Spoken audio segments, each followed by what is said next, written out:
I'm Justin McNair. I'm part of the Multicultural Club at Kansas Wesleyan University. And really the idea came about as a way to really intersect with the community and the students on campus at Kansas Wesleyan University and honor and pay homage to Black History Month.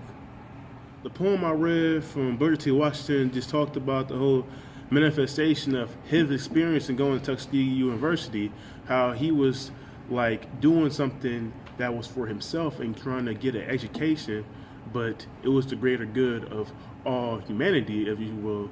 And it's just really the whole imagery behind that poem was just to allow people to see the character of a person rather than the color of a person.